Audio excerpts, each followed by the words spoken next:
Pemirsa, lebih dari sepekan polisi masih menyelidiki kasus tewasnya bocah SD, anak pengusaha sekaligus petinggi parpol di Cilegon, Banten. Polisi kesulitan menemukan bukti lantaran kamera CCTV di rumah korban rusak.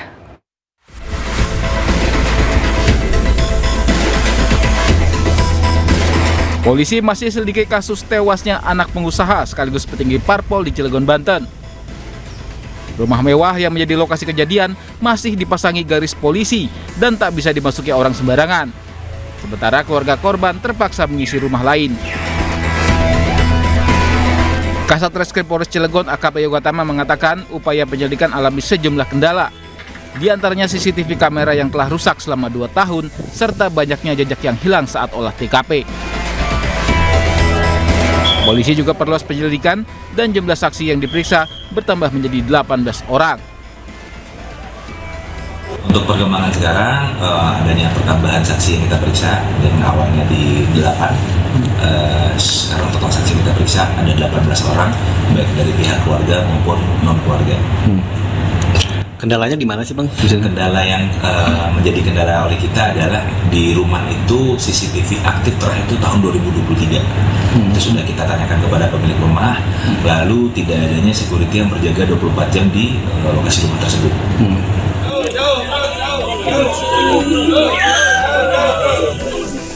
Sebelumnya, insiden berdarah terjadi di sebuah rumah mewah milik petinggi salah satu partai politik di perumahan Bukit Baja Sejahtera 3, Kota Cilegon.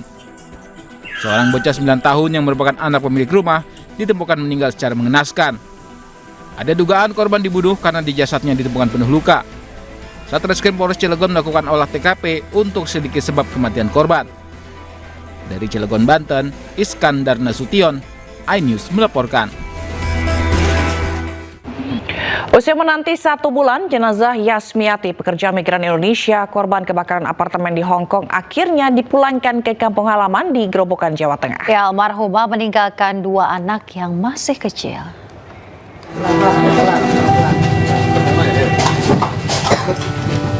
Jenazah Yasmiati, pekerja migran Indonesia yang meninggal dalam tragedi kebakaran apartemen di Hong Kong, tiba di rumah duka Desa Guyangan, Kecamatan Godong, Grobogan, Jawa Tengah.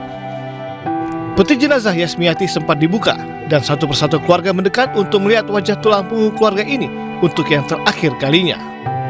Usai disolatkan, jenazah Yasmiati kemudian langsung dikebumikan di tempat pemakaman umum yang tidak jauh dari rumah duka. Keluarga mengaku ikhlas atas kepergian pekerja devisa ini untuk selamanya.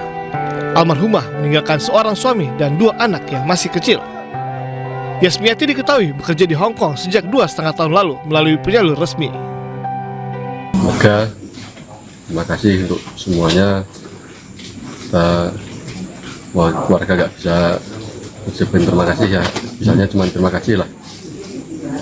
Intinya lega, perasaan udah kelar semua. Sementara itu, lamanya pemulangan jenazah ini disebabkan menunggu proses administrasi dan identifikasi jenazah dari kepolisian Hong Kong. Pemerintah memastikan seluruh hak korban akan dipenuhi. Mbak Asmiati ini memang pekerja migran yang legal. Namun dalam hal ini kejadian itu kan kita tidak inginkan. Alhamdulillah semuanya kami koordinasikan dengan Denlu, dengan KP2NI, semuanya sudah berjalan. Hanya ini masih dalam proses. 26 November lalu, kebakaran besar melanda kompleks hunian Taipo di Hong Kong. 125 warga negara Indonesia selamat dalam kejadian ini. Namun 9 WNI lainnya dinyatakan meninggal dunia. Dari Grobogan, Jawa Tengah, Rustaman Nusantara, iNews melaporkan. Ya, pemirsa, pergoki aksi komplotan curanmor, seorang lansia di Kebayoran Lama, Jakarta Selatan ditodong pistol oleh pelaku. Ya, aksi pelaku yang terekam CCTV pun viral di media sosial.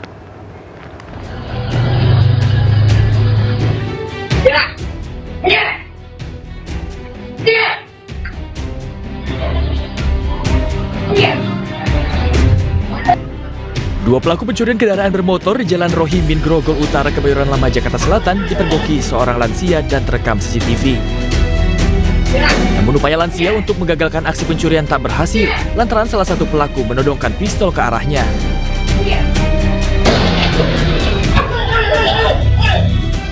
Warga di sekitar lokasi dan pemilik motor yang menyadari aksi pelaku berusaha mengejar. Namun pelaku berhasil melarikan diri dengan membawa motor curiannya.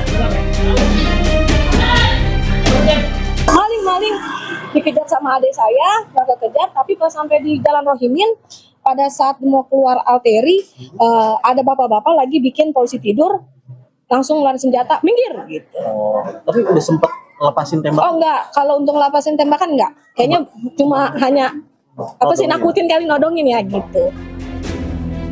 Sebelumnya di hari yang sama, 2 kendaraan warga juga hilang dicuri. Diduga dilakukan oleh komplotan yang sama.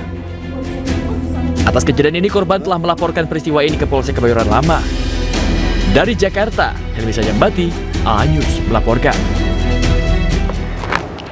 Ya pemirsa, ciptakan kondisi aman dan nyaman jelang Natal dan Tahun Baru, polisi menggelar razia di sejumlah hotel di wilayah Sidoarjo, Jawa Timur. Ya, dalam razia, polisi menjaring sejumlah pekerja seks komersial yang menawarkan jasanya melalui aplikasi online.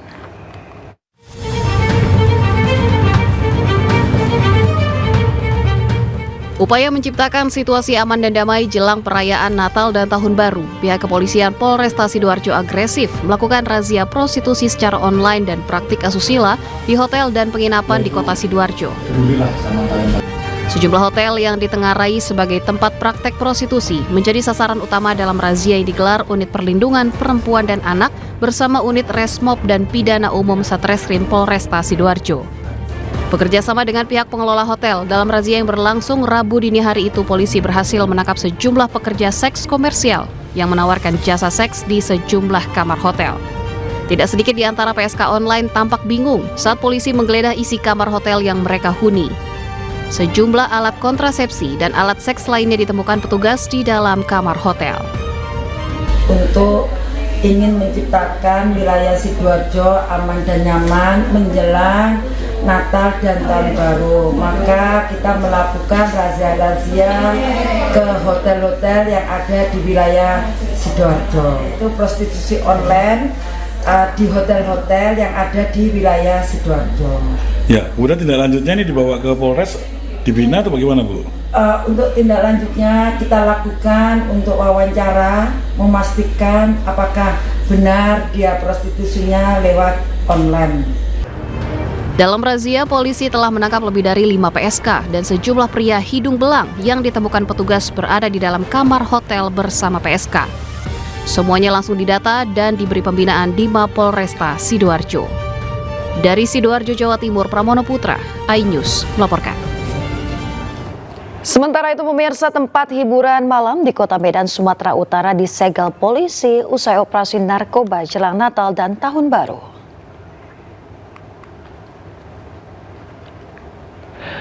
Satres Narkoba Polrestabes Medan bersama Bea Cukai mengamankan 7 orang di tempat hiburan malam yang diduga terkait peredaran narkoba serta menyita barang bukti.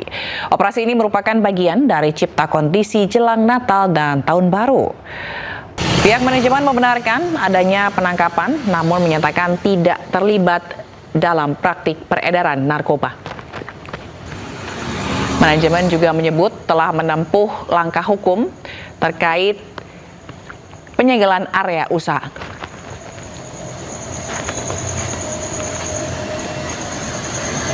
Dilanjut terkait kasus tersebut.